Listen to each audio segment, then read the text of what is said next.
Hey, what's up, guys? Joel Evan here. We're at the Biohacking Congress Event in Las Vegas, and I'm here with Kashif Khan from the DNA company. So, let's talk about DNA. Yeah, let's do it. You know, it's funny because there is, we hear everything about like 23andMe, and you guys are very unique and very different. You know, I was lucky enough to have Kashif Khan on my podcast, The Hack Life, earlier in the year, and from the DNA company, and we got to actually run my DNA, and here's the interesting thing. As a health coach and like studying under various naturopaths, one of my naturopaths said to me, Joel, listen, he's like, DNA loads the gun, but your lifestyle, your environment is what pulls the trigger. Right. And so I've always believed that, and then I kind of just wrote DNA off. I was like, who cares about DNA anymore? Yeah. What would you say to that? Yeah, I think it's an astute observation, right? It is true. And I try to explain it this way. I said, look, your DNA, it's something that's objectively unique about you. So it's a great place to get a objective, personalized understanding of who you are innately. It's a predisposition, right? And it's nothing to be scared of. It's really just saying, well, every body has instructions. What are your instructions? Yeah. And are those instructions optimal, efficient, or not, right? Then, if you know how your body is innately designed to work, well, if you know, then obviously you're going to make the decisions to support that, right?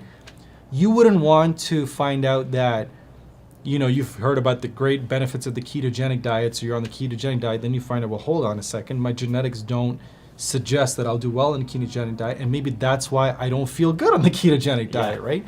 So we always say, we start with the phenotype. So what's the physical outcome that you want to address? Do you want to put on muscle? Do you want to solve a health problem? Do you want to figure out the diet that's best for you? Okay. So then understand, what are the symptoms? Well, I'm going to eat like this, or I have this problem. Then we say, is there a genetic influence on these symptoms? That's a question we ask. Yeah. And we look at the DNA. Yes or no? More often than not, it's yes, right? And if it's not, there's definitely something outside that's influencing the overall outcome. Then, instead of saying, well, here's the gene that's making the problem and you got to do this to fix the gene, we don't do that, because that's not how the body works. You can't just solve for one gene in a silo. You got to figure out what the functional impact is going to be. And it's about the outcome, right? Yeah. People always talk about the MTHFR gene. Yes. I got to fix my MTHFR. And I always, it's like, yeah, okay, you can fix your MTHFR. Did it solve the problem? No, I still get the brain fog and the headaches. Well, then what did you do? What you're trying to solve is, you have a health concern and you've been led to believe that this is the gene that causes it. Right. It's not the case. It can contribute to certain cases, but overall, I want to solve your problem. I'm solutions based. I'm not gene based, right? Right. So we use the genomics to help us, almost like a guiding light, like a compass, right? So, it looks like these are the gene pathways that are influencing my health outcome. Now, what do I eat? What do I do for my environment? What do I do for my lifestyle? How do I work out to solve for that genomic profile that I carry? Yeah. Right? So it's synergy. It's not really about, it's working together, right? Yeah. You guys, though, I think are a little bit more disruptive, though, than I've seen from a lot of other companies. And not to throw 23andMe over under the bus or anything like that. 23andMe is great, I'm sure, for like a baseline and stuff. But like, I just feel like, on what you're saying, like, you guys are doing, you're doing things at like an extra step. Yeah. And you're going beyond the quote unquote obvious like interpretations. Can you kind of talk about just some of the things and maybe even have some stories? I know when I was talking to Kashif, like, some of like the amazing, and like you were talking about this interpretation. I remember him telling me this story about like how he was able to predict, like, I think someone was gonna have a heart attack, or this person's gonna have breast cancer. He's like, I told you that was gonna happen. Like, that's crazy to me. Yeah, So it's look here. What we're trying to show people is that if you're smart enough, right? So the question is data, right? Data is dumb. It's how you interpret the data that makes it intelligent, right? Otherwise, it's just a bunch of letters and numbers. So what we do is we say, okay, here is the likelihood that this person has a health concern. Like, the concern about his stroke, in fact, that he had. Stroke, that's right. Yes. He had a predisposition towards inflammation, right? And this guy, he was like a jock. Like, he was super healthy, best shape of his life, but there were aspects of his health that he was doing that he didn't realize was dangerous for him. And I'll give you a great example because, you know, a lot of the work we do is with professional athletes, right? Yeah. So what happened was this individual genetically was more likely to have a lower threshold of sensitivity towards toxins in his bloodstream. Okay? Toxins can be anything. Mold, smog, pollution, you know, all this kind of stuff. Those are the obvious ones, alcohol. But some of the ones that people don't realize is that free radicals, oxidants, those are a toxin. In fact, they're a very potent inflammatory toxin, and they're produced internally. So you produce oxidants mainly when you're breaking down ATP for energy, right? So you break down ATP, and the law of physics is whenever there's energy, there's a byproduct. That's why when you burn fire, fire is good, but you also get smoke, which is harmful. Yeah. So you produce oxidants. These are harmful toxins. They can impact your mitochondria, and they can do all sorts of things. One of the things oxidants do is they cause inflammation in the endothelial lining of your vasculature, your blood vessels. They also harden cholesterol and create what's known as plaque. So here's the thing, and it's the craziest thing. If you're an individual who is more likely to have poor inflammatory response, what are some of the things that cause a buildup of oxidants? Well, one of the things people don't realize is excessive cardiovascular exercise can cause a buildup of oxidants. Yeah. So it's literally the case that some people can run themselves into a heart attack. You know, you kind of think like that's crazy because my doctor always says, get on the treadmill, go for a run, right? Exercise, right. And we're not saying that don't do cardiovascular. We're saying be smarter, right? Be intelligent. So for a person who is at greater risk, rather than saying, I'm going to run a marathon or I'm going to do this, no, we're going to switch you from a cardio-heavy workout protocol to a weight-bearing exercise, a weightlifting heavy protocol. Yeah. Still burn the same calories, still great that muscle development, still great for your health, but less impact on your cardiac output, right? We want to keep that cardiac output low. So this guy who was in the best shape of his life was literally causing too much oxidant production. And I remember looking at his results. I'm like, hey, we got to talk to him because, you know, he's at a high risk of a stroke. And literally, I think the guy called him the next day. He's like, hey, I'm in the hospital. I just had a stroke. And it was just like kind of mind blowing that was the case. So there's a lot of, there's a lot of stories that we have like that, right? And it's really about being intelligent. So the recommendations we give, I'm not making you jump through a hoop, right, to do this. I'm just saying you're doing everything probably pretty good. You just need a few tweaks. Yeah. Right? So big thing for males, like I'll give you guys one great example. For males, if they want to drive optimal muscle production and muscle retention, and they're already lifting weights, if they're lifting weights in the evening can be beneficial, but the best time to lift weights for men is actually between the hours of 6 to 8 a.m. Because that's when men actually, women have a menstrual cycle, men have a menstrual cycle, they have menstruation, they have shifting levels of testosterone and cortisol. And what you notice is it's a 24-hour cycle for men, and men's testosterone peaks at the hours of 6 to 8 a.m., which is why when you were young, right, you woke up in the morning and something was standing up, right? Something was standing up. And what about when I'm old? So here's the thing. Okay. It shifts as you get older. Oh, and interesting. Here's the craziest thing. In men, the single most important, what I call fatality factor in men, is low levels of testosterone. They did a study of thousands of males when they died. And you know what they found was the common factor? Every one of them had low testosterone levels when they died. Whoa. It's the single most important fatality factor in men, low levels of testosterone. Why is it? Because now testosterone, I know they find a lot of it in the heart. It has like cardiovascular, benefits. But it's why? It's the major sex hormone in males, and sex hormones don't just they impact everything. Your levels of sex hormones impact your ability to put on muscle, lose weight, your risk of balding, your risk of prostate enlargement, right? It impacts everything, right? And so when you have low levels, you're going to have low levels of libido, you're going to have low virility, you're going to have low recovery. So testosterone is an extremely important hormone in your body, and we want to make sure that males are using the most of their natural testosterone. It doesn't mean I want you guys to go and start bumping HRT or TRT, right? Because you got to be careful. You don't know what your hormone profile is. You could cause a lot of problems. But just the simple hack, you're already lifting weights, lift them between 6 to 8 a.m. You're going to see more gains, right? Hashtag gains, yeah, right? Hashtag muscle retention. You're going to see that, and you're going to achieve better outcomes, right? So these simple hacks are easy to understand once you know what your genomic profile is. And here's a crazy But you're seeing that Harris, I just want to say, you're seeing that throughout all throughout all males, like that's a pretty typical profile. 6 to 8 is like a Yeah, but what even us older guys. I'm Yeah. 39, so like Yeah, even you're going to see it. Check your levels, man. Check your levels at 60. You can study your own circadian rhythm. It's a 24-hour circadian rhythm. And here's the crazy thing. Males come in different forms, right? Based on their hormone profile. You've got the androgen dominant Jason Statham, right? Yeah. The big, they're usually bald, but they Yeah. put on muscle like no tomorrow, The Rock, right? Yep. Then you got guys who are like, yo, I'm at the gym like 7 days a week, 2 hours a day. I ain't putting on any muscle. What's going on, Yeah. right? Comes down to your hormone balance. So what we can do is say, hey, here's your hormone profile.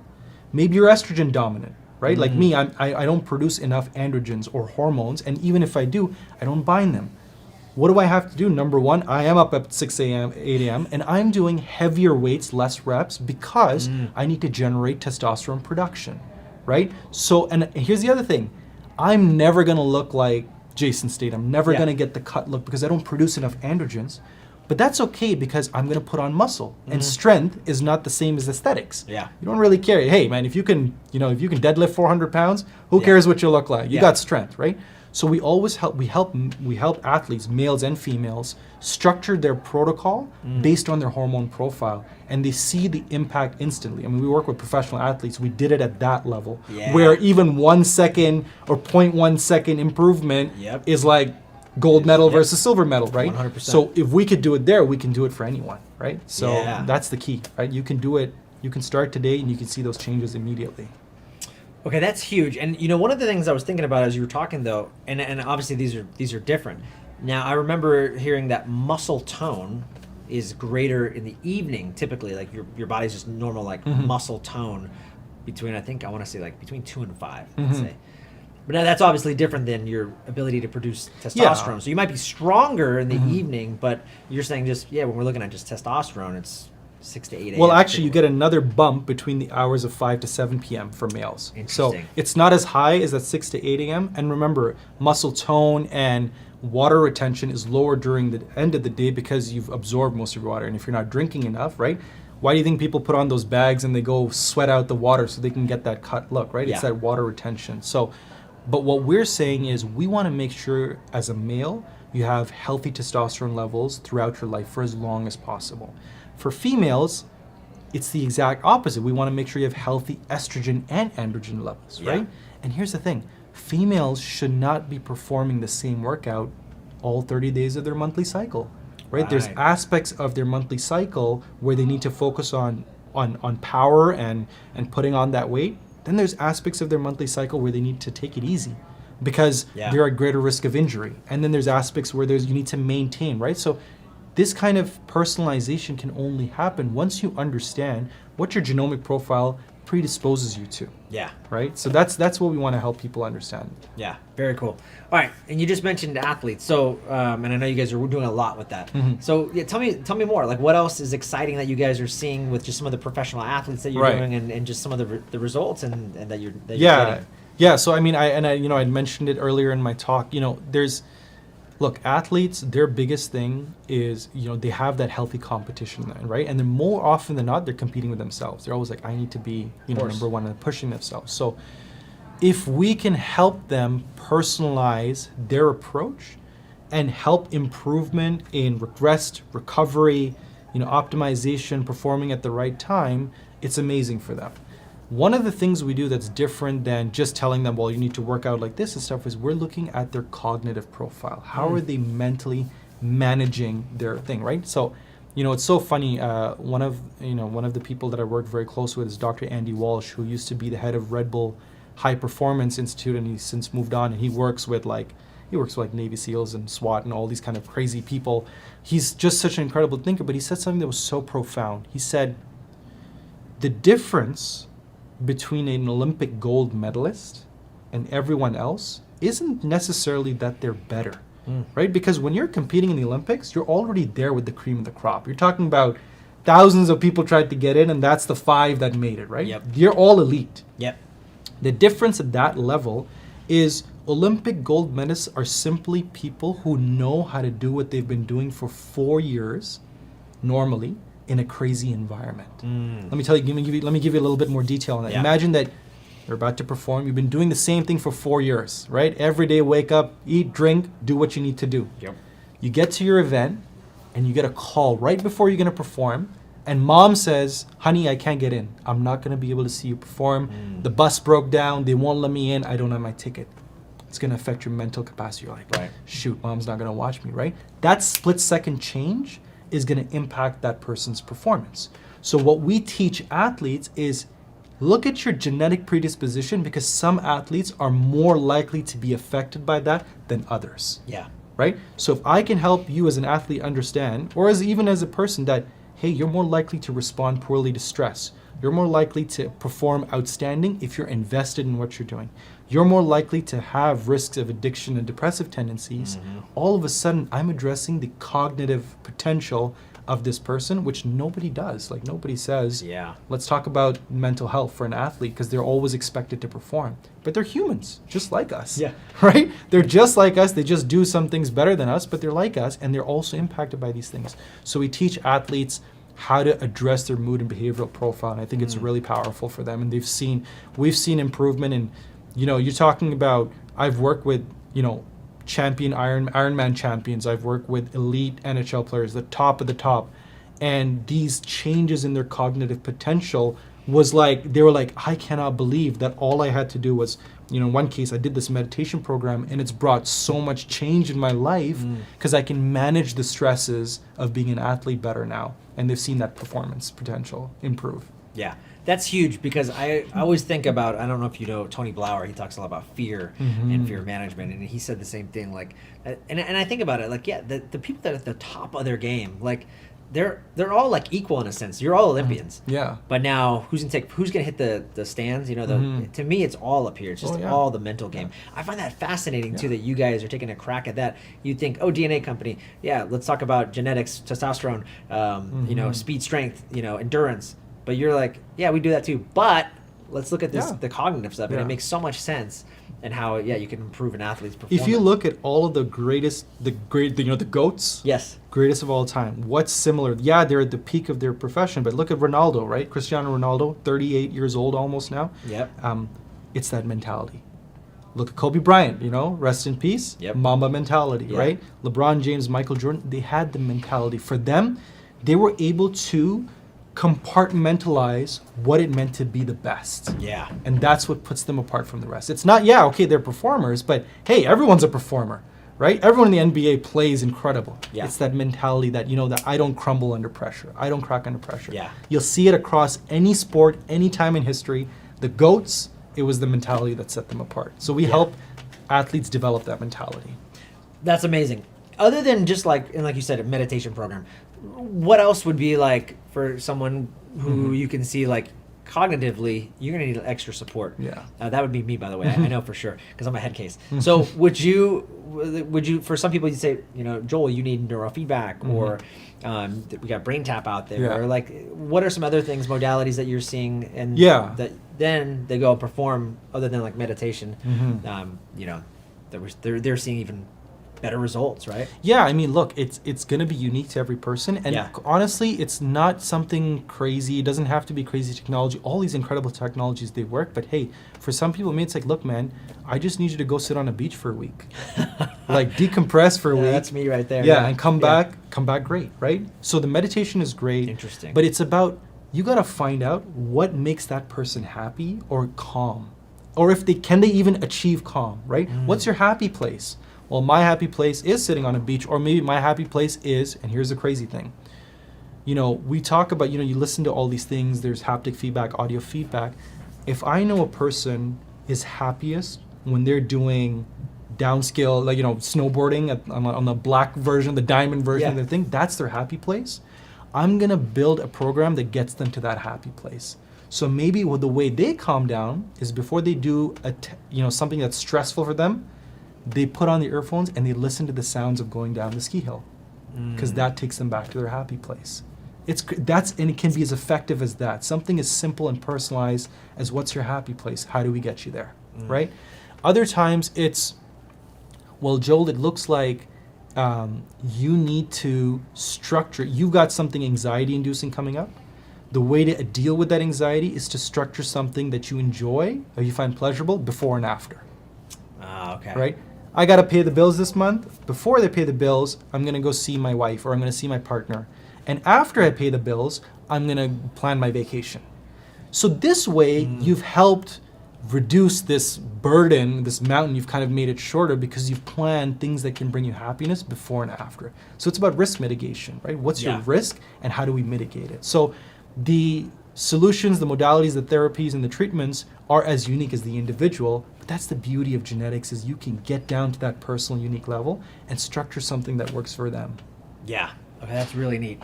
You know what? It just brought up a story that Kashif told me too about, speaking of the testosterone and some of the things you also do with athletes. I remember he was saying, I think a hockey player, a professional hockey player, he was low in T, and they were like, oh, well, we'll just jab you with more T. Yeah. And it actually, they just jabbed him with more T, and it actually caused worse effect. He actually grew man boobs. Yeah, and it became even worse. So when then he came and found you guys, and you dialed him in, actually, you need to be doing this, this, and this, and completely, changed this guy's health. Yeah.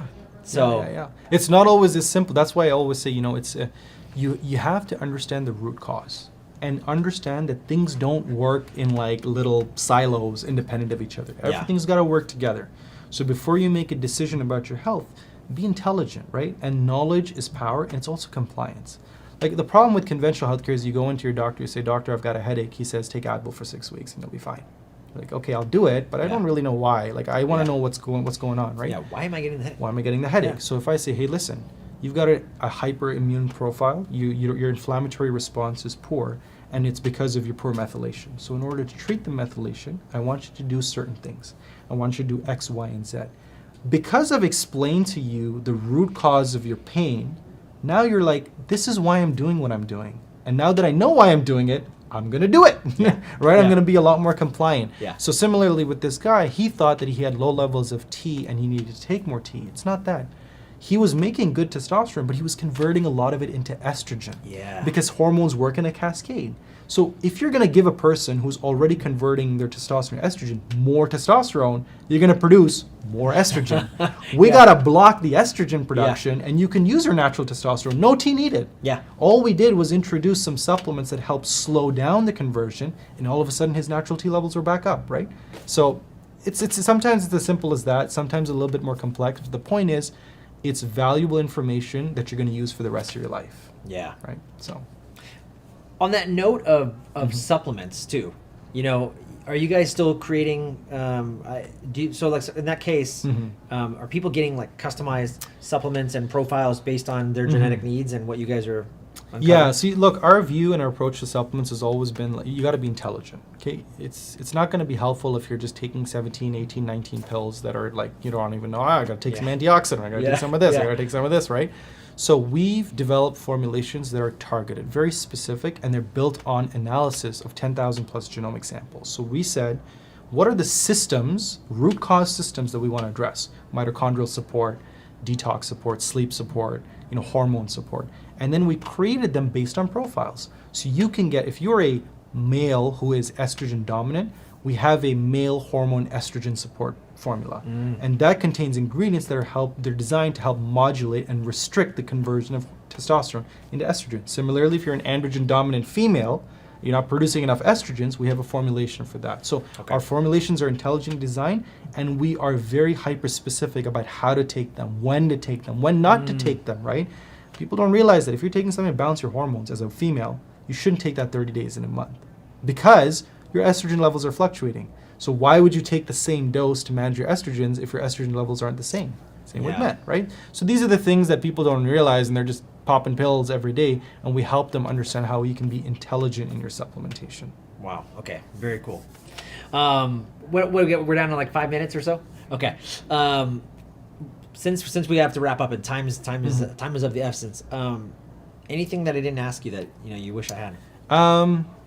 Look, I guess my parting advice to people is that, look, it's got to keep it simple, okay? Keep it simple, stupid, because it's really what it comes down to. It's not difficult to improve your health, but it requires persistence, diligence, right? There's a great book, the name escapes me, but one of the most important takeaways from that book is that people who are diligent, they're not superhumans. They're not, it's just that they've built a system that makes it hard for them to fall out, right? It's that it's people who are consistent and diligent, they've built a system. So what I would tell people, if you're gonna start, if you're really gonna improve your health, you need to build that foundation. And that foundation has to include systems that you're gonna follow and a support group. Even if it's one person, accountability is the number one thing you should be looking out for when you start your journey. Someone to say, hey, how you feeling today? Did you do this today? Someone who you trust, who's gonna be there to give you that support system. And then start with things that are simple. If I could get more people to just drink more water and sleep before 12 o'clock at midnight, I'd probably solve 60% of health problems, man. You know what I mean? Yeah. It's here in the West, we're designed to feel like we gotta work till 12 or 1 o'clock at night. Don't do that. Yeah. Fall asleep shortly after sunset, wake up before sunrise, half of your health problems are gonna go away in a few weeks. Literally, that's it. So let's start with the simple stuff, man. Drink water, sleep better. No, I need more testosterone. Yeah, right? Like, it's like, don't jump there. Start with that, and guess what? If you sleep better and drink more water, your testosterone levels naturally go up. Yeah. Because your body's an incredible machine, and it's responding, right? Yeah. So keep it simple. Don't stress about it. We're here to help, obviously, as experts, but our whole thing is about the only way you improve your health is if you are dedicated, you're diligent, and you're keeping it achievable and simple for yourself. I love that. It reminds me of James Clear from Atomic Habits. He talks about, you always hear this quote that you only rise to the highest level of not your expectations, but the highest level of your training. And he said, I don't think that's always true. I think it's you rise to the highest level of your systems or habits. That's right. Which is what you just talked about. Yeah, So, and we worked with one of James's inspirations, Dr. B.J. Fogg. And we actually work with him to develop the tiny habits for behavioral change for genomics, right? Oh, perfect. So it's exactly to your point, man. Yeah. Like, habits and systems, that's what makes people successful. Every single successful person in history had a system that they wouldn't jump out of. Yep. So love that. Yeah. Last but not least, where can people find you and the good folks of the DNA Company? Yeah, it's simple. www.thednacompany.com. THEDNACOMPANY.com. We do have our promotions happening because of the event. So for the next week, if you'd like to get $80 off your own personalized genetic test, hit us up, send us an email, reach out to us through the DNAcompany.com and mention Biohacker Congress that you heard us there, and we'll be happy to hook you up with that discount. Boom. My brother, Thank you so for much. It being- was a pleasure as Yeah. always, Joel. Thank you so Awesome. much.